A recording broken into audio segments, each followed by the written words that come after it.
My greetings to all on this historic day. Honorable Prime Minister and Chancellor of Vishwa Bharati, Shri Narendra Modi ji, Honorable Minister Shri Ramesh Pokhriyal Nishank ji, Vice Chancellor Vidhu Chakrabarti ji, members of the court, faculty, staff and students, members of the media, ladies and gentlemen. As Governor of the State of West Bengal and Rector of this university, I deem it as an honor to be associated with the centenary celebrations of the Foundation Day of Vishwa Bharati. It is a great privilege to be present on this auspicious and momentous occasion. It is gratifying that our worthy Prime Minister Narendra Modi ji in a while will be setting the tone of this day and the year to follow. Today we stand on the cusp of centenary of the foundation of Vishwa Bharati, an institution of national importance on way to becoming a global icon in the field. The occasion reminds us that Gurudev Tagore envisioned Bharat as a powerhouse of progress and learning. Gurudev Thought's capsule and manifest the sublimity of ethos of learning. His resolve and foundational contributions, as also the visionary leadership of the Prime Minister of the country, would surely fructify into Bharat regaining its status as Vishwa Guru. The new national education policy, rightly acclaimed and hailed as a game changer, is in a varied ways influenced by Gurudev's emphasis on learning. Qualitative and significant shift from usual learning to emphasis on holistic education is a key factor of this policy. It rightly lays greater emphasis on independent thinking and creative impulses. New education policy will surely pave way for emergence of scenario envisioned by Tagore in his reflection, I quote, "Where the mind is without fear and the head is held high, where education is free," unquote. The foundational mantra of Gurudev was to rise and awaken oneself in education, fellow feeling and breadth of the soul. We all need to practice and disseminate these wholesome concepts. During the centenary year of Foundation Day celebrations, there will be activities that would help us exploit our talent, realize our potential, and generate optimism for Bharat becoming Vishwa Guru again. Ancient India was home to world-class institutions, Nalanda and Takshila, to name few. Time is ripe for us to take this lead now. Vishwa Bharati Foundation Day centenary celebrations will surely generate vibes that will directionally catalyze this wholesome scenario. It is in this spirit that we stand here together to celebrate the founding of this great institution. I urge and call upon the Vice Chancellor, the faculty and students of Vishwa Bharati, and everyone else to take forward Tagore's message and fulfill his dream of creating a bridge between human beings and widen knowledge across frontiers, and to practice the ethical life that he had envisioned for this ashram. I wish the institution a great time in future, which will start with the inspirational and motivational discourse of our Honorable Prime Minister. Thank you.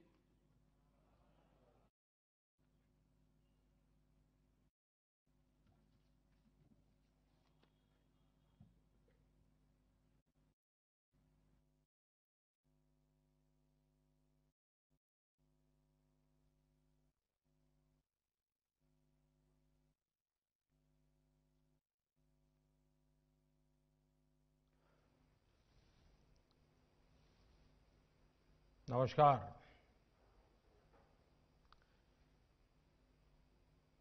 हे विधाता, दाओ दाओ मोदेर गौरव दावो। गुरुदेव ने कभी ये कामना छात्र छात्राओं के उज्जवल भविष्य के लिए की थी।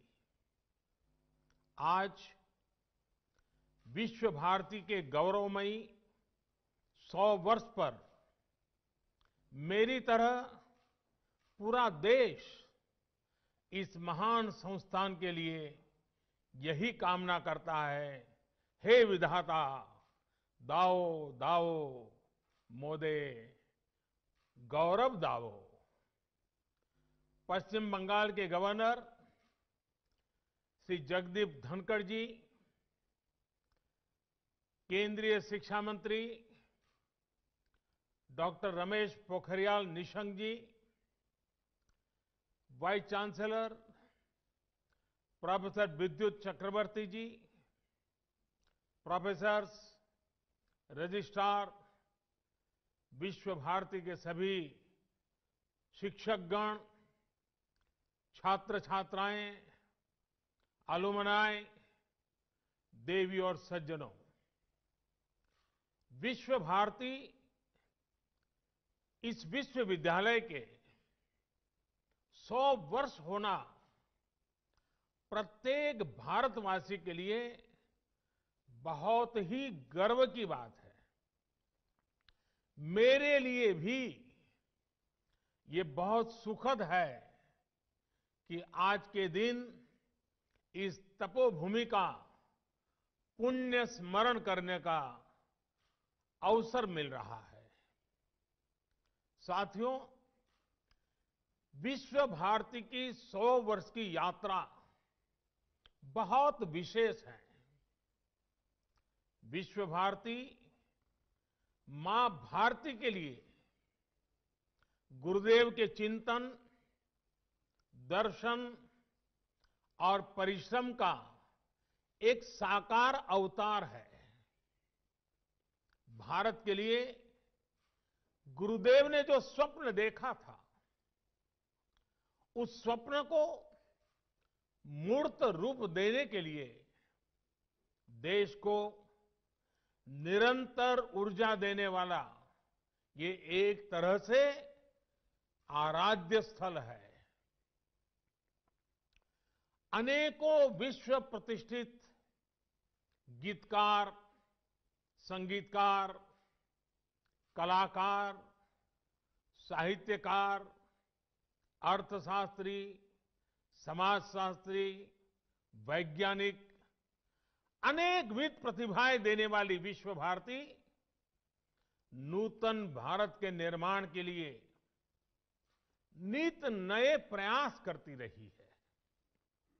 इस संस्था को इस ऊंचाई पर पहुंचने वाले प्रत्येक व्यक्ति को मैं आदरपूर्वक नमन करता हूं, उनका अभिनंदन करता हूं।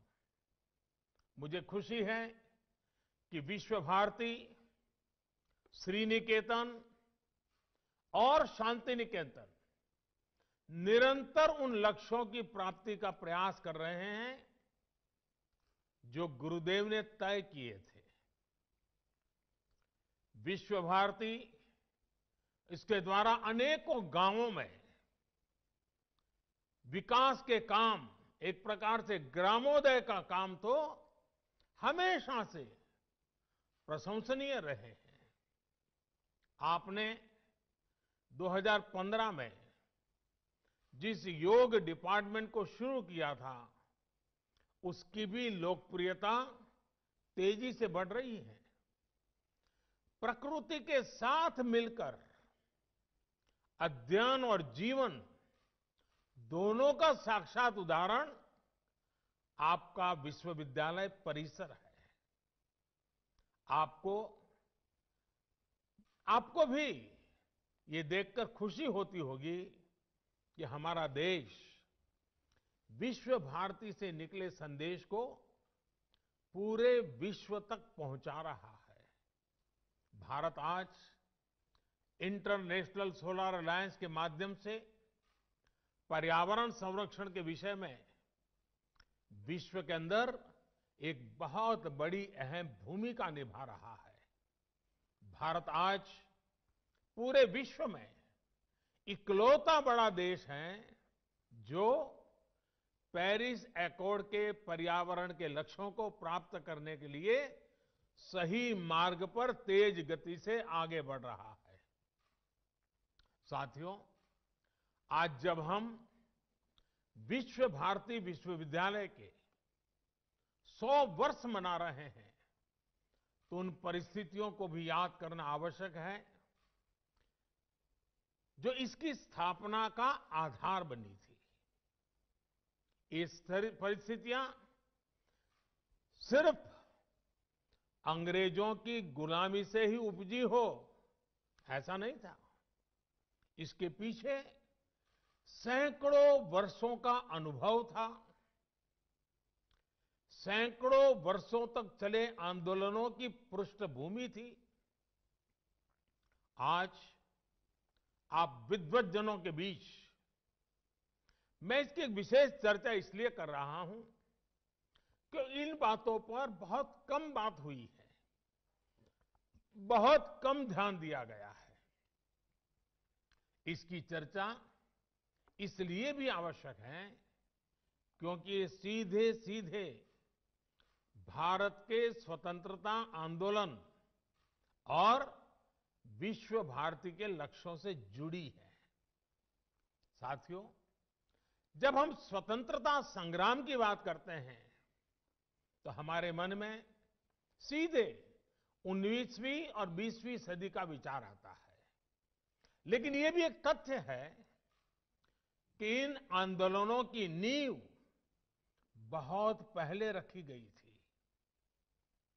भारत की आजादी के आंदोलन को सदियों पहले से चले आ रहे अनेक आंदोलनों से ऊर्जा मिली थी। भारत की आध्यात्मिक और सांस्कृतिक एकता को भक्ति आंदोलन ने मजबूत करने का काम किया था। भक्ति युग में हिंदुस्तान के हर क्षेत्र, हर इलाके, पूर्व, पश्चिम, उत्तर, दक्षिण, हर दिशा में हमारे संतों ने, महंतों ने, आचार्यों ने देश की चेतना को जागरूक रखने का अविरत, अविराम प्रयास किया। अगर दक्षिण की बात करें तो मध्वाचार्य, निम्बकाचार्य, वल्लभाचार्य, रामानुजाचार्य हुए। अगर पश्चिम की तरफ नजर करें तो मीराबाई, एकनाथ, तुकाराम, रामदास, नरसिंह मेहता। अगर उत्तर की तरफ नजर करें तो संत रामानंद, कबीरदास, गोस्वामी तुलसीदास, सूरदास, गुरु नानक देव, संत रैदास, अनगिनत महापुरुष। पूर्व की तरफ देखें, इतने सारे नाम हैं। चैतन्य महाप्रभु और श्रीमद शंकर देव जैसे संतों के विचारों से समाज को ऊर्जा मिलती रही। भक्ति काल के इसी खंड में रसखान, सूरदास, मलिक मोहम्मद जायसी, केशवदास, विद्यापति, न जाने कितने महान व्यक्तित्व हुए जिन्होंने अपनी रचनाओं को और रचनाओं से समाज को सुधारने का भी, आगे बढ़ने का भी और प्रगति का मार्ग दिखाया। भक्ति काल में इन पुण्य आत्माओं ने जन जन के भीतर एकता के साथ खड़े होने का जज्बा पैदा किया। इसके कारण ये आंदोलन हर क्षेत्रीय सीमा से बाहर निकलकर भारत के कोने कोने में पहुंचा। हर पंथ, हर वर्ग, हर जाति के लोग भक्ति के अधिष्ठान पर स्वाभिमान और सांस्कृतिक धरोहर के लिए खड़े हो गए। भक्ति आंदोलन का वो डोर और भक्ति आंदोलन वो डोर थी जिसने सदियों से संघर्षरत भारत को सामूहिक चेतना और आत्मविश्वास से भर दिया। साथियों, भक्ति का ये विषय तब तक आगे नहीं बढ़ सकता जब तक महान काली भक्त श्री रामकृष्ण परमहंस जी की चर्चा न हो। वो महान संत जिनके कारण भारत को स्वामी विवेकानंद मिले। स्वामी विवेकानंद भक्ति, ज्ञान और कर्म तीनों को अपने में समाये हुए थे। उन्होंने भक्ति का दायरा बढ़ाते हुए हर व्यक्ति में दिव्यता को देखना शुरू किया। उन्होंने व्यक्ति और संस्थान के निर्माण पर बल देते हुए कर्म को भी अभिव्यक्ति दी, प्रेरणा दी। साथियों, भक्ति आंदोलन के सैकड़ों वर्षों के कालखंड के साथ साथ देश में कर्म आंदोलन भी चला। सदियों से भारत के लोग गुलामी और साम्राज्यवाद से लड़ रहे थे। चाहे वो छत्रपति शिवाजी महाराज हो, महाराणा प्रताप हो, झांसी की रानी लक्ष्मीबाई हो, कित्तूर की रानी चेन्नम्मा हो, या फिर भगवान बिरसा मुंडा का सशस्त्र संग्राम हो। अन्याय और शोषण के विरुद्ध सामान्य नागरिकों के तप, त्याग और तर्पण की कर्म कठोर साधना अपने चरम पर थी। ये भविष्य में हमारे स्वतंत्रता संग्राम की बहुत बड़ी प्रेरणा बनी।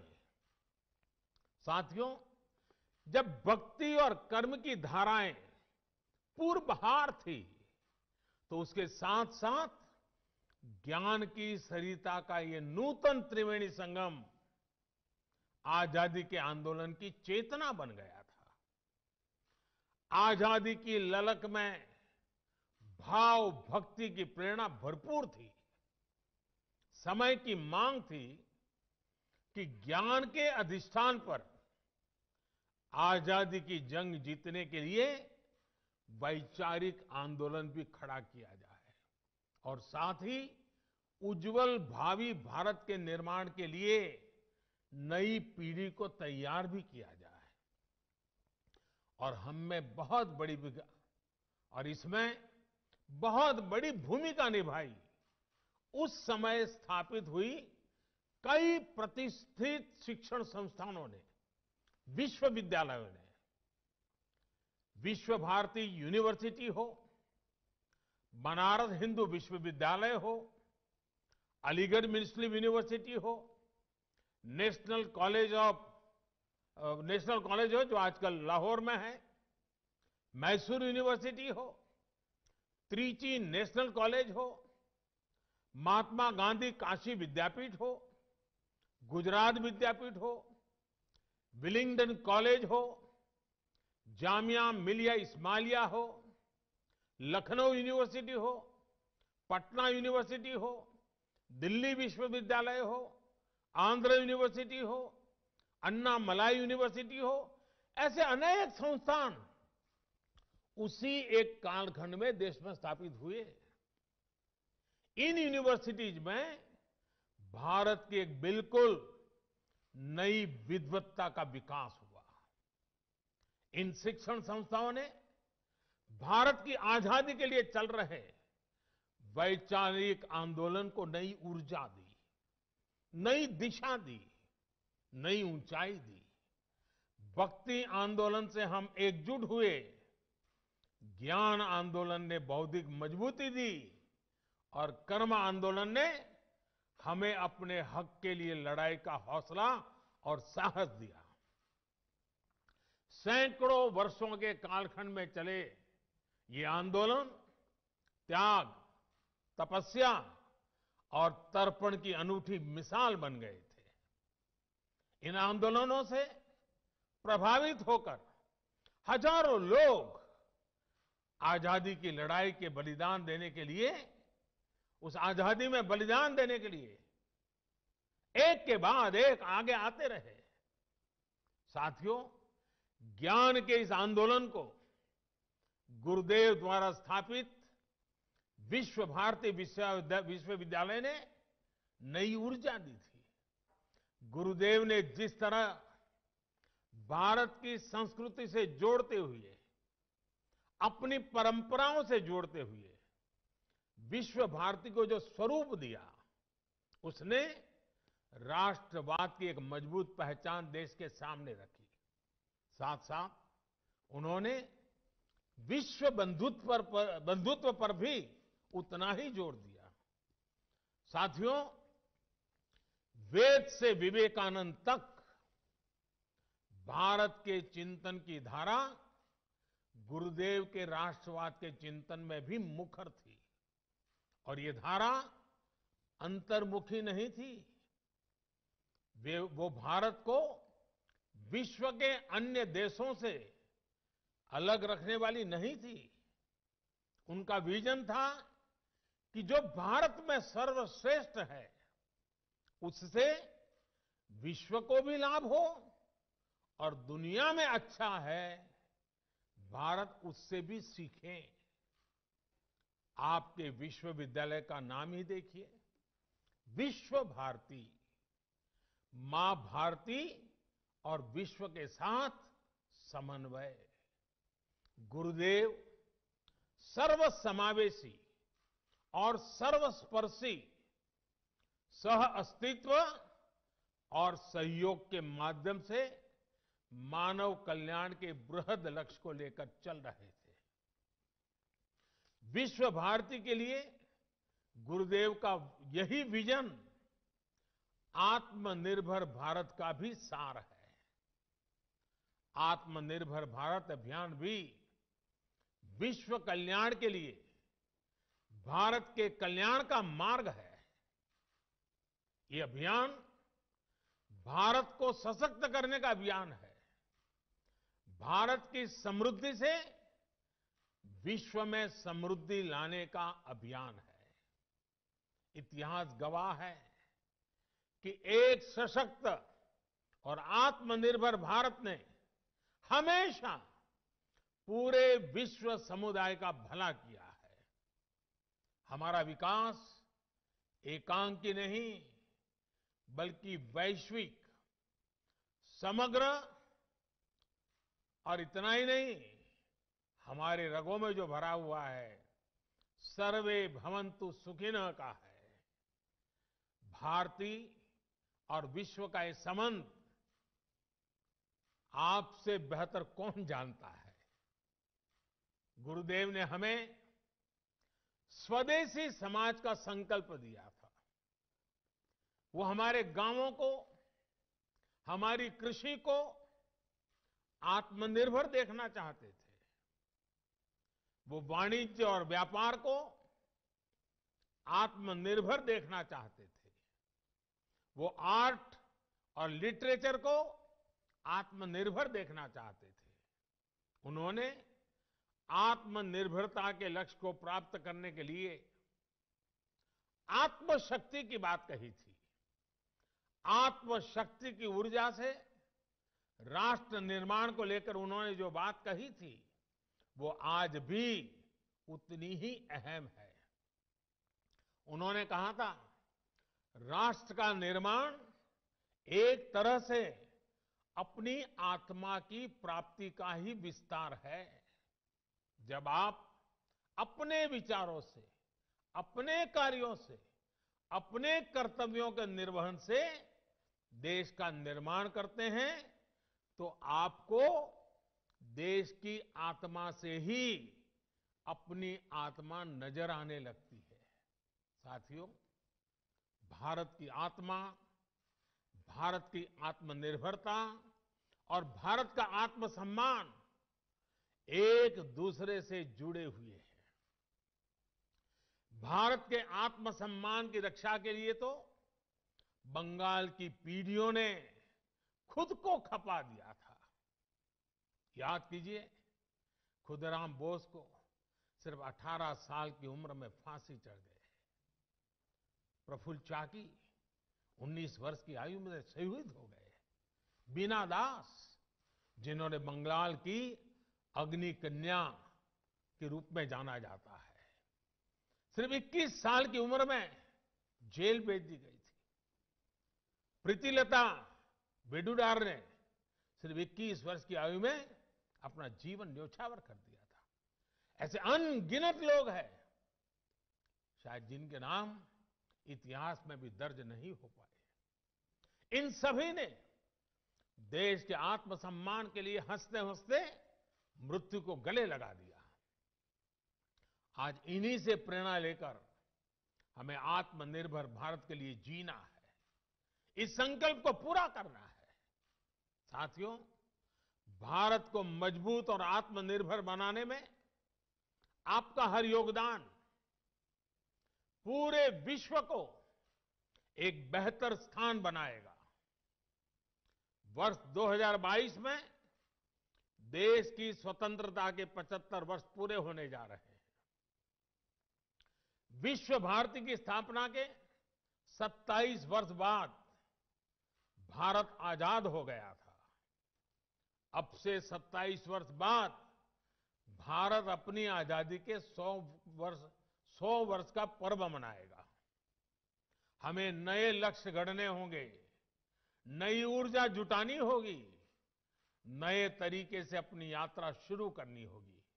और इस यात्रा में हमारा मार्गदर्शन कोई और नहीं बल्कि गुरुदेव की ही बातें करेंगी, उनके विचार करेंगे। और जब प्रेरणा होती है, संकल्प होता है, तो लक्ष्य भी अपने आप मिल जाते हैं। विश्व भारती की ही बात करूं तो इस वर्ष यहां ऐतिहासिक पोष मेलों का आयोजन नहीं हो सका है। 100 वर्ष की यात्रा में तीसरी बार ऐसा हुआ है। इस महामारी ने हमें इसी मूल्य को समझाया है, वोकल फॉर लोकल। पोष मेले के साथ तो ये मंत्र हमेशा से ही जुड़ा रहा है।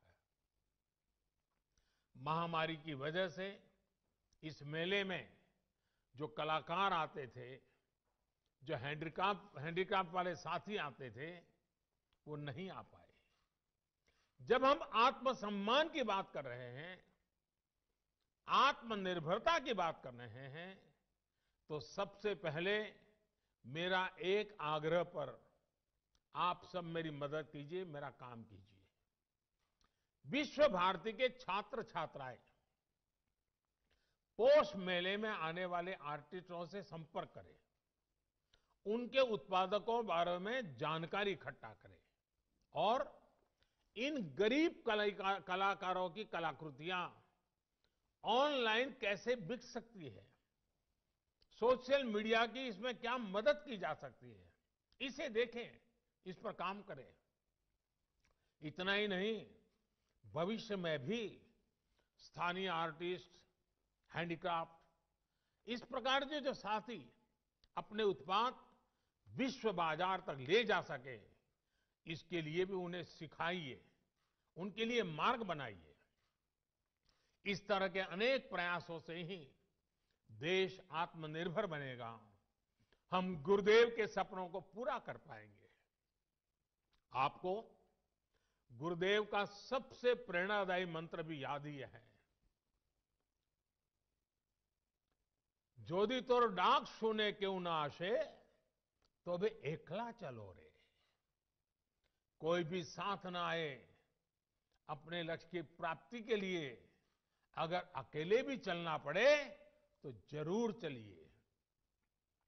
साथियों, गुरुदेव कहते थे, बिना संगीत और कला के राष्ट्र अपनी अभिव्यक्ति की वास्तविक शक्ति खो देता है और उसके नागरिकों का उत्कृष्ट बाहर नहीं आ पाता है। गुरुदेव ने हमारी समृद्ध सांस्कृतिक विरासत के संरक्षण, पोषण और विस्तार को बहुत महत्वपूर्ण माना था। यदि हम उस समय के बंगाल को देखें तो एक और अद्भुत बात नजर आती है। जब हर तरफ आजादी का आंदोलन उफान पर था, तब बंगाल उस आंदोलन को दिशा देने के साथ ही संस्कृति का पोषक भी बनकर खड़ा था। बंगाल में हर तरफ संस्कृति, साहित्य, संगीत की अनुभूति भी एक तरह से आजादी के आंदोलन को शक्ति प्रदान कर रही थी। साथियों, गुरुदेव ने दशकों पहले ही भविष्यवाणी की थी। और भविष्यवाणी क्या थी? उन्होंने कहा था, ओरे नोतुन जुगेर भोरे दिशने सोमोय कार्य वृथा सोमोय विचार कोरे औरे नूतन जुगेर भोरे ऐशो ज्ञानी ऐशो कौर्मी नाशो भरतो लाजे बीरो धोर में पुन्नो कौर्मे विश्व हृदय राजो है। गुरुदेव के इस उपदेश को, इस उद्घोष को साकार करने की जिम्मेदारी हम सभी की है। साथियों, गुरुदेव ने विश्व भारती की स्थापना सिर्फ पढ़ाई के केंद्र के रूप में नहीं की थी। वो इसे सीट ऑफ लर्निंग, सीखने के लिए पवित्र स्थान के तौर पर देखते थे। पढ़ाई और सीखना दोनों के बीच का जो भेद है, उसे गुरुदेव के सिर्फ एक वाक्य से समझा जा सकता है। उन्होंने कहा था, मुझे याद नहीं है कि मुझे क्या पढ़ाया गया था, मुझे सिर्फ वही याद है जो मैंने सीखा है। इसे और विस्तार देते हुए गुरुदेव टैगोर ने कहा था, सबसे बड़ी शिक्षा वही है जो हमें न सिर्फ जानकारी दे, बल्कि हमें सबके साथ जीना सिखाए। उनका पूरी दुनिया के लिए संदेश था कि हमें नॉलेज को एरियाज में, लिमिट्स में बांधने की कोशिश नहीं करनी चाहिए। उन्होंने यजुर्वेद के मंत्र को विश्व भारती का मंत्र बनाया। यत्र विश्वम भवत्येक नीडम, जहां पूरा विश्व एक नीड बन जाए, घोंसला बन जाए, वो स्थान जहां नित नए अनुसंधान हो, वो स्थान जहां सब साथ मिलकर आगे बढ़े।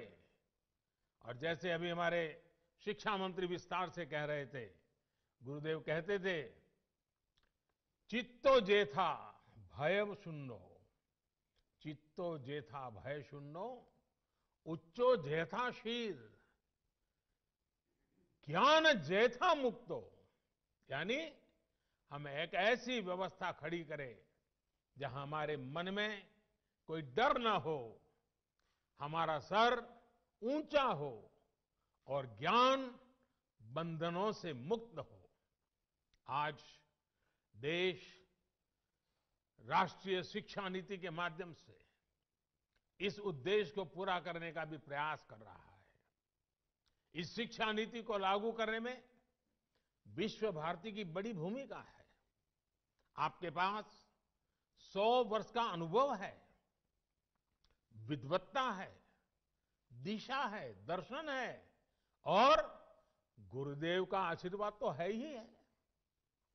जितने ज्यादा शिक्षा संस्थानों से विश्व भारती का इस बारे में संवाद होगा, अन्य संस्थाओं की भी समझ बढ़ेगी, उन्हें आसानी होगी।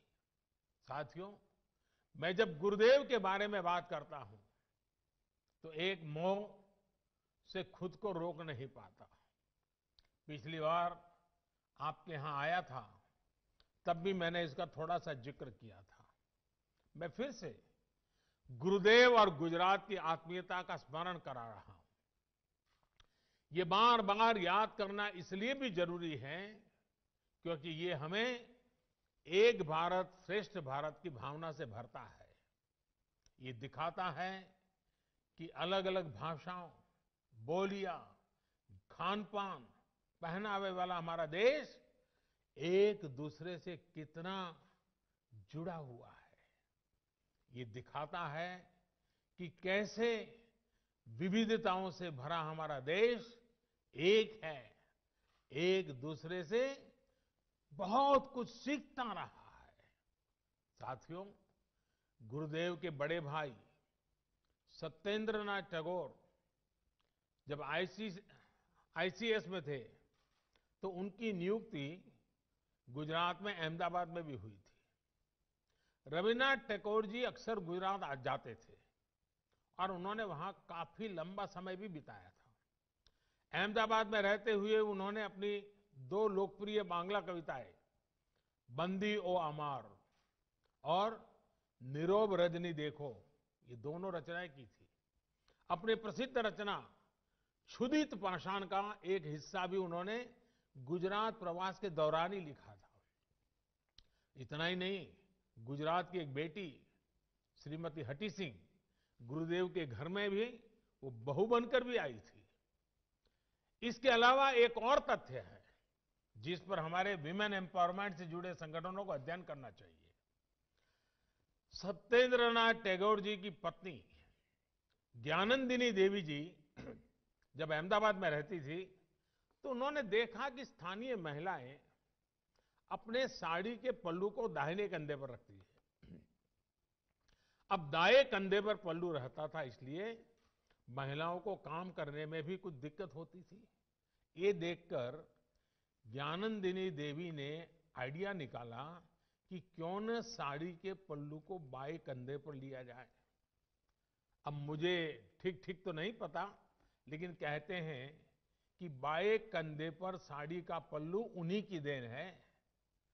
एक दूसरे से सीखकर, एक दूसरे के साथ आनंद से रहते हुए, एक परिवार की तरह रहते हुए हम उन सपनों को साकार सकते हैं जो देश की महान विभूतियों ने देखे थे। यही संस्कार गुरुदेव ने भी विश्व भारती को दिए हैं। इन्हीं संस्कारों को हमें मिलकर निरंतर मजबूत करना है। साथियों, आप सब जहां भी जाएंगे, जिस भी फील्ड में जाएंगे, आपके परिश्रम से ही एक नए भारत का निर्माण होगा। मैं गुरुदेव की पंक्तियों से अपनी बात समाप्त करूंगा। गुरुदेव ने कहा था, ओरे ग्रोहो बाशी खोल द्वार खोल, लागलो जे दोल स्थोले जोले मोबो तोले, लागलो जे दोल दार खोल दार खोल।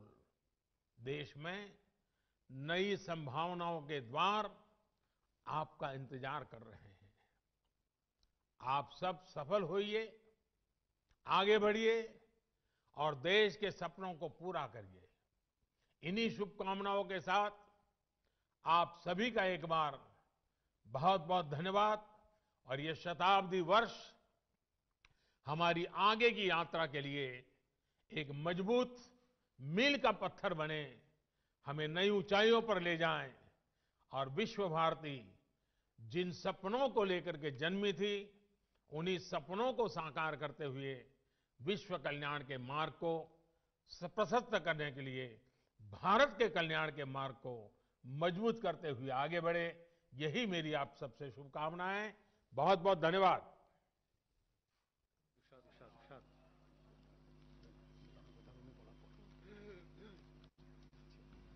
मेरा भी एक खुश नसीबी हूँ मैं, क्योंकि आज इस कार्यक्रम के बाद हमारा जो आचार्य साहब को मैं प्रणाम करता हूँ। इतना टाइम दिया, इतना अच्छा मार्गदर्शक दिखाया, इसमें मेरा कोई शक नहीं है। इस मार्गदर्शन में सर हम आपको एश्योर कर सकते, आश्वासन दे सकते हैं जहां हम आपका मार्गदर्शन लेके आगे बढ़ूंगा और विश्व भारती सही दिशा से आगे बढ़ेंगे और विश्व भारती सही माने से विश्व भारती बनेंगे। मैं आभार व्यक्त करता हूं हमारे शिक्षा मंत्री जी रमेश जी को।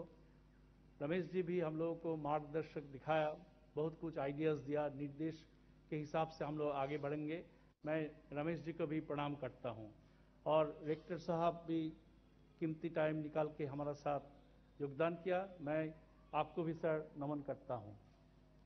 अभी ये आपको पता है ये कॉन्वोकेशन है, हमारा स्टूडेंट्स आज कई बच्चे पास करके गए, मैं उसको सब शुभकामनाएं देता हूँ। अभी पढ़ो 70 पदे पढ़े 70 पदे अभी शांति वचन के लिए हम लोग इंतजार करें।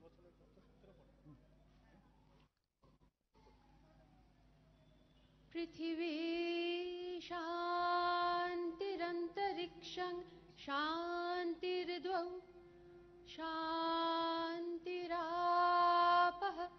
शान्तिरोषधयः शान्तिर्वनस्पतयः शान्तिर्विश्वे मे देवाः शान्तिः सर्वे मे देवाः शान्तिः शान्तिः शान्तिः शान्तिभिः ताभिः शान्तिभिः सर्वशान्तिभिः शमयामोहं यदिह घोरं यदिह क्रूरं यदिह पापं तच्छान्तं तच्छिवं सर्वमेव शमस्तु नः। ॐ शान्ति।